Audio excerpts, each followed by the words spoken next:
जज और मजिस्ट्रेट ये दो शब्द ऐसे होते हैं जिसे आपने कई बार सुना होगा। कई लोग तो इन्हें एक ही समझते हैं, तो वहीं कुछ लोगों का इस बात पे ध्यान ही नहीं जाता वो एक है या अलग अलग। उनको दीन दुनिया से कोई मतलब ही नहीं होता। तो कुछ लोग ऐसे भी होते हैं कि जिन्हें ये तो पता होता है कि जज और मजिस्ट्रेट में अंतर होता है, लेकिन क्या अंतर होता है ये उनको नहीं पता होता है। तो चलिए आज कानून के जटिल और ख़तरनाक शब्दों से बचते हुए एक आसान भाषा में समझते हैं कि जज और मजिस्ट्रेट में कोई अंतर होता भी है या नहीं। अगर कोई अंतर होता है तो क्या। तो नमस्कार, मैं एडवोकेट नितेश सिंह एक बार फिर से हाजिर हूँ आपके लिए एक नई वीडियो लेकर। इससे पहले हम जज और मजिस्ट्रेट के अंतर को समझें, हमारे लिए यह जानना बहुत ज़रूरी है कि कोर्ट में केस कितने तरीके के होते हैं। तो सामान्यतः भारतीय कानून में दो तरीके के केस होते हैं।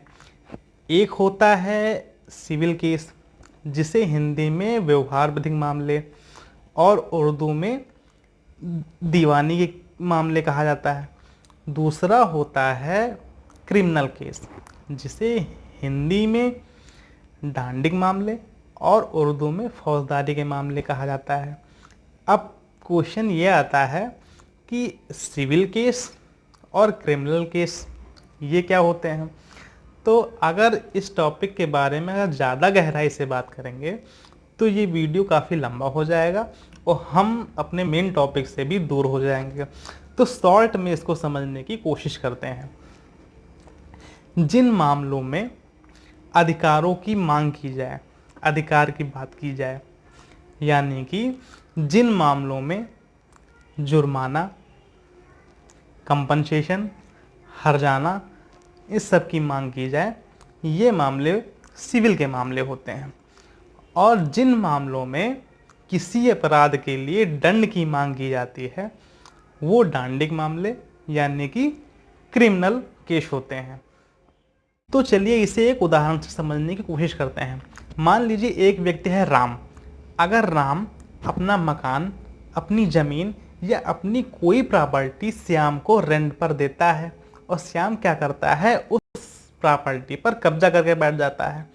तो राम अगर न्यायालय जाता है और वहाँ पे अपनी प्रॉपर्टी वापस मांगने के साथ साथ श्याम जितने दिन से उस प्रॉपर्टी पर, उस मकान पर कब्जा करके बैठा हुआ है, उतने दिन के किराए की भी मांग करे, तो यह मामला पूरी तरह से सिविल का माना जाएगा।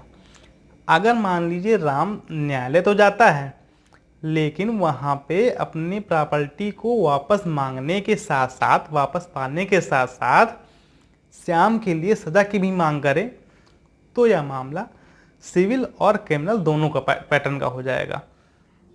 लेकिन कुछ मामले ऐसे होते हैं जैसे पेटेंट और कॉपीराइट के मामले, ये पूरी तरह से सिविल के मामले ही माने जाते हैं। राम और श्याम को उदाहरण के समझने के बाद अब आपको जज और मजिस्ट्रेट के अंतर को समझने में आसानी होगी। तो जो सिविल मामलों की सुनवाई करते हैं उन्हें जज कहते हैं।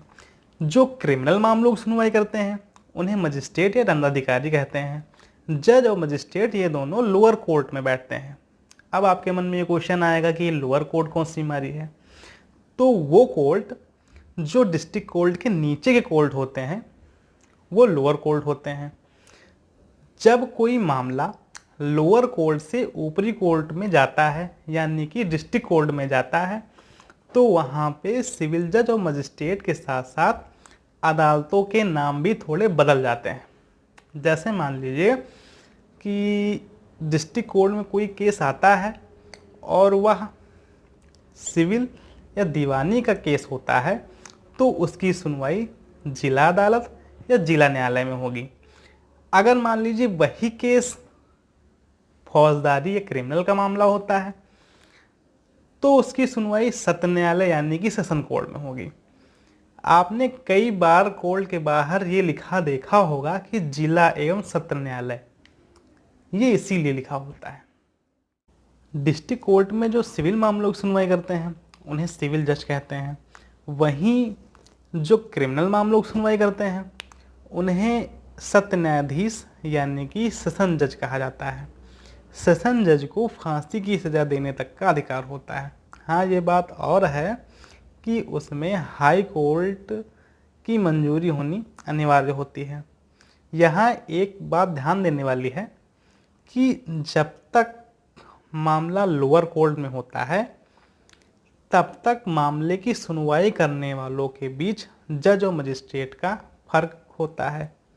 जैसे ही मामला लोअर कोर्ट से ऊपरी कोर्ट में जाता है, यानी कि डिस्ट्रिक्ट कोर्ट में जाता है, तो वहाँ जज और मजिस्ट्रेट के बीच का फर्क खत्म हो जाता है, दोनों ही जज माने जाते हैं। वहीं अगर मामला सुप्रीम कोर्ट के हाई कोर्ट में जाता है तो वहाँ जज ना होकर न्यायमूर्ति बन जाते हैं, उनका वहाँ पे होना ही न्याय माना जाता है। आज का विषय बस यहीं समाप्त होता है। मिलते हैं अपनी नेक्स्ट वीडियो में। मेरी वीडियो अगर आपको अच्छी लगे तो वीडियो को लाइक करिए, चैनल को सब्सक्राइब करके नोटिफिकेशन बेल ऑन करना बिल्कुल ना भूलिए। मिलते हैं अपनी नेक्स्ट वीडियो में, तब तक आप घर पे रहिए, सुरक्षित रहिए, अपना ख्याल रखिए, अपने घर वालों का ख्याल रखिए। जय हिंद, जय भारत।